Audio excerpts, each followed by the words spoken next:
Hello everybody, I'm UMESH Singh, Department of English, DAV PG College, Varanasi. In this video, I'm going to discuss communication skill, and as far as this video is concerned, this is for all the students of communicative English irrespective of their categories. So let us discuss communication skill.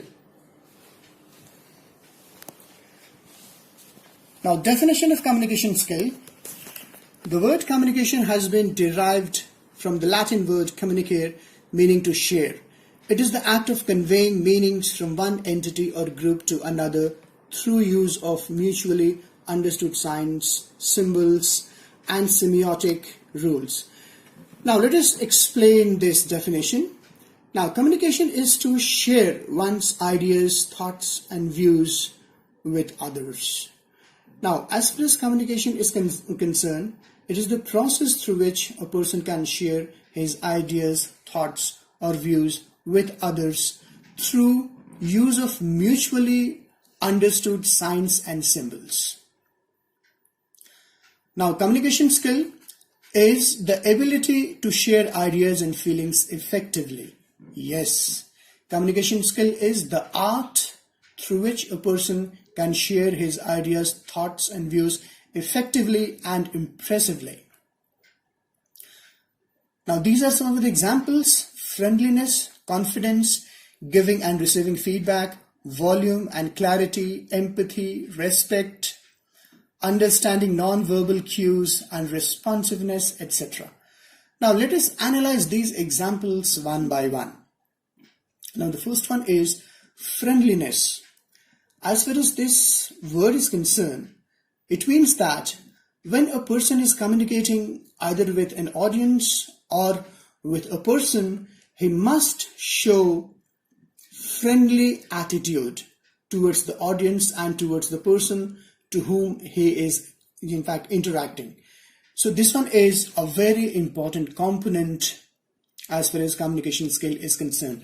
Now, the second example is confidence. Now, confidence is very important, and without confidence, it is not possible to imagine communication skill. So while communicating with others, one needs to sound very confident. And the third example is giving and receiving feedback. Now, students, feedback is a very important component of communication skill.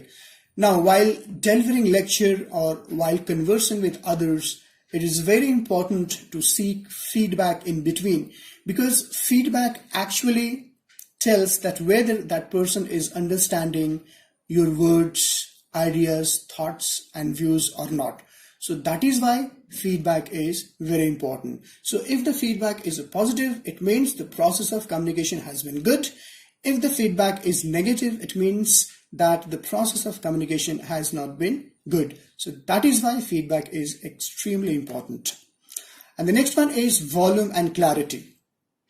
Now, students, when you are interacting with anybody or when you are addressing an audience, it is very important that you should be audible to the audience. Not only that, you need to bring clarity to your expression. You need to bring clarity to your ideas, thoughts, and views. Then only the audience is going to understand your ideas, views, and thoughts. So that is why volume and clarity are very, very important. And the next one is empathy. Now, students, what is empathy? Empathy is greater than sympathy. Now, sympathy means when you feel a person depressed, you show your feelings to him or her, and that is it. You simply sympathize with that person.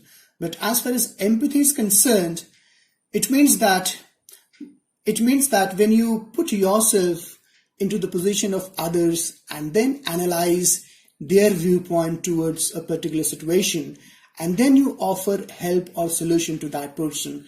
This is the meaning of empathy, and hence empathy is greater than sympathy. So that is why while addressing an audience, while talking to other persons, you need to show empathy. You need to be empathetic with the audience. Then only audience are going to respect you. Now, the next component is respect. Now, students, respect is very important because while addressing to an audience, while talking to others, you need to show respect to them. If you respect the audience, if you respect the person to whom you are interacting with, then that person is going to respect you as well. So when respect is there, then the process of communication becomes extremely smooth and enjoyable. And the next one is understanding non-verbal cues. Now students, non-verbal is a type of communication which takes place through body language. There is no use of words. So when a person is using postures and gestures, facial expression, etc., it actually leads to non-verbal communication. So while communicating with the audience, you need to understand their body language, because it is very important to understand the body language of the audience and also of the person to whom you are actually interacting with. And while addressing an audience, while talking to others, if you support your verbal communication with non-verbal communication, then your communication becomes impressive and effective. So that is why non-verbal communication is very important. And the next one is responsiveness. Now, in the process of communication, you need to be responsive to the audience or to the people or to the person to whom you're actually interacting with. If you respond to them properly, then obviously it will ensure the free flowing process of communication. So that is why responsiveness is an important component of communication skill. Now let us analyze the importance of communication. Now the first point is communication is vital to a healthy, efficient workplace. Now, if the process of communication is flowing freely in an organization or in a school or in a college, then the people or the employee of that organization become efficient, okay, and the entire organization becomes healthy. Why? Because there is no communication gap among the employee and the process of communication is flowing freely. So that is why it makes a working place efficient. And the second important point is communication is absolutely necessary when building relationships, sharing ideas, delegating responsibilities, managing a team. Now students, when you want to build a relationship with others, you do it with the help of communication. And building relationship, nurturing a relationship is not possible in the absence of communication. So that is why communication helps in building relationships. Then sharing ideas.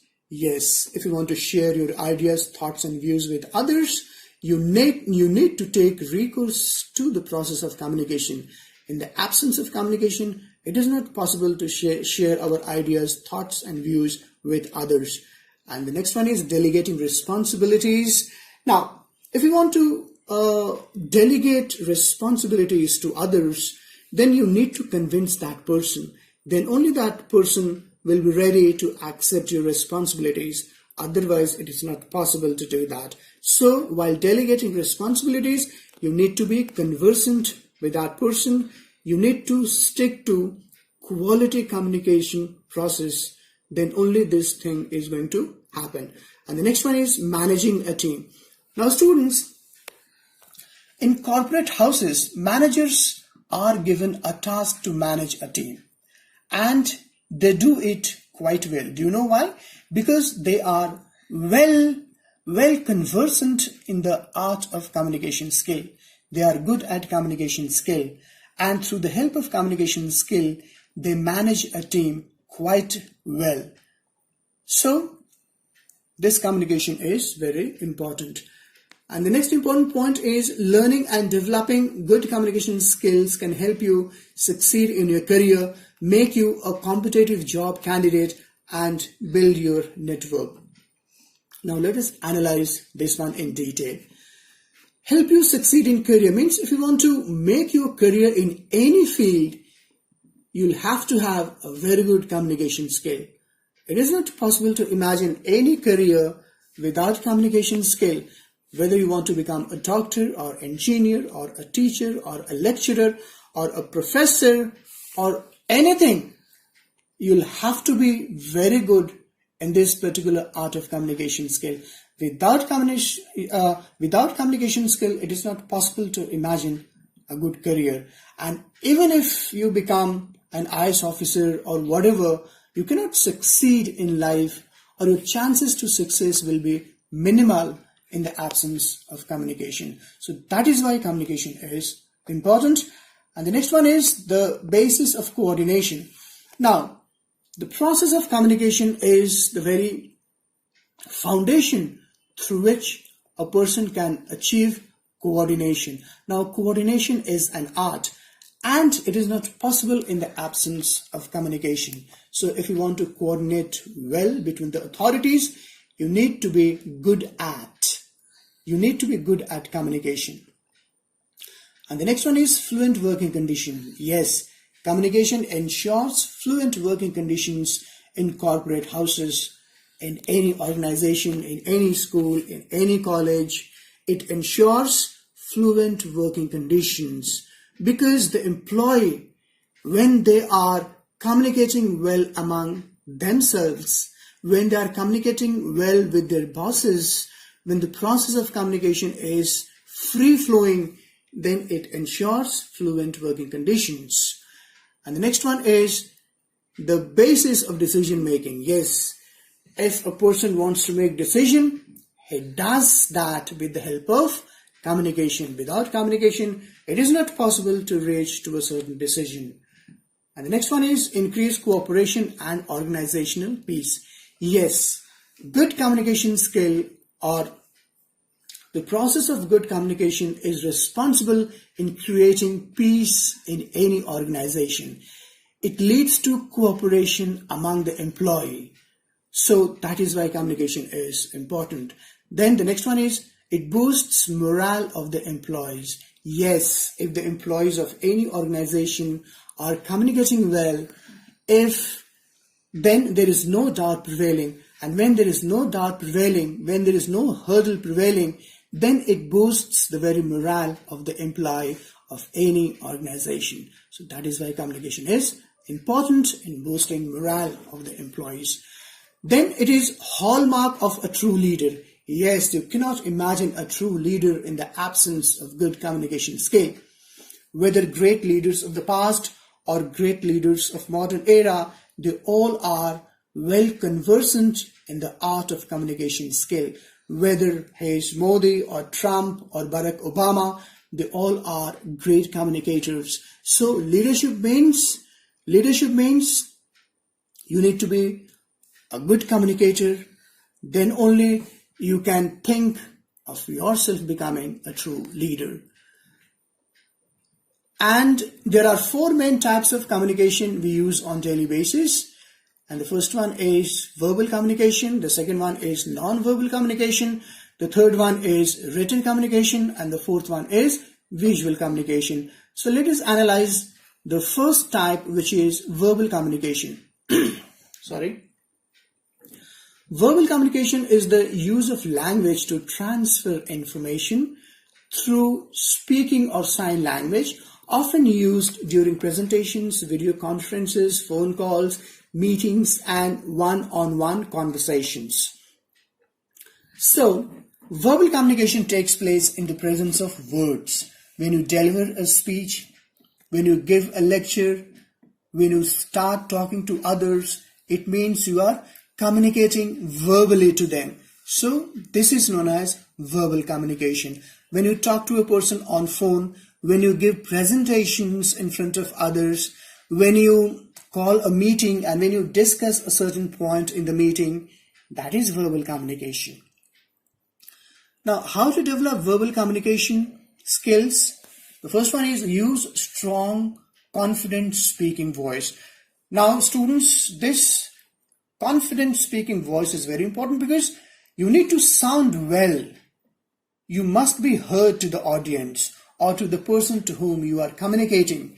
And yes, until and unless you are heard by them, they are not going to understand your ideas, thoughts, and views. So that is why being confident is very important, and you need to raise your voice while speaking to others. This one is important. And the next one is avoid fillers Words such as like, so, or yeah, it can distract audience. So excess use of fillers can distract the audience. So avoid using these fillers. And the second type of communication is non-verbal communication, is the use of body language, gestures, postures, and facial expressions to convey information to others. It can be used both intentionally and unintentionally. It is helpful in understanding others' thoughts and feelings. Sorry. Now, students, non-verbal communication is very important, and it actually plays a very important role in the process of communication. And majority of us are in the habit of neglecting non-verbal communication, which we should not. Now, as far as non-verbal communication is concerned, it is all about postures, gestures, facial expressions, eye contact, etc. So if you use positive body language, it is going to act a new impetus to your verbal communication. So that is why non-verbal communication is important. Now, positive body language is smiling, confidence, good dressing sense, eye contact, open body language, etc. Now, students, smiling is the best facial expression. Smiling is the best facial expression. So practice this in practical life, and always try to maintain a smiling face while interacting with others. Now, confidence, again, confidence is very important in the process of communication, because in the absence of confidence, your words, views, ideas, thoughts are not going to be taken seriously by the person to whom you are interacting with. Then good dressing sense, again, good dressing sense is important because it gives a new gravity to your personality. And eye contact, eye contact is another important factor. Now, while speaking to others, it is very important to maintain eye contact with that person, because it builds rapport with the person to whom you are interacting. So that is why eye contact is important. And while interacting with others, do not evade his or her eye contact. Try to maintain positive eye contact, but do not stare into the speaker's eyes, because if you do that, it will be a negative body language. So avoid that. And the negative body language is staring, slouching, not sticking to the norms of cleanliness, closed body language, etc. Now, again, staring into others' eyes is a negative body language. Slouching, again, is negative body language. Not sticking to the norm of cleanliness is also a negative body language. So avoid all these negative body language. Advice is always exhibit positive body language to yourself and to your surroundings. Now, the third type of communication is written communication. And written communication is the act of writing, typing, or printing symbols like letters, numbers to convey information. It is used to share information through books, pamphlets, blogs, letters, memos, emails, and chats. Now, students, when you decide to write an article or type something, or when you decide to write a letter, a circular, a memo, or when you decide to write a book, it all amounts to written communication. And yes, written communication is important because it lasts for a longer period of time, and it can be filed and recorded for future references. Now, how to develop written communication skill? The first one is strive for simplicity. It should be simple. You should practice simplicity in your writing, because if your words are simple, if your style is simple, then it will be well accepted by the people. So simplicity is important, and obviously the audience is going to understand it as well. And time to review your written communications. Now, for instance, you have written written an article, then it is very important to revise it at least once or twice, and if possible, get it done by a third person, because third person's perspective will also be very important. Now the next one is keep a file of writing you find effective or enjoyable for future references. Yes, if you find any writing enjoyable and useful, file it for your future references, because you are going to derive a lot of benefits out of it. And the fourth type of communication is the visual communication. Visual communication is the act of using photographs, art drawings, sketches, charts, and graphs to convey information. Visuals are often used as an aid during presentations. Now students, visuals are important and they have the capacity to convey some meaning to the audience or to the people. So when you want to include visuals in your presentations, please do it, but please take it into account that these visuals may not be offending to the audience. And before including it in your presentation, always try to get a third perspective. Now, how to develop visual communication? Ask others before including visuals. Getting a third-party perspective is always helpful in deciding whether visuals are required in your communication.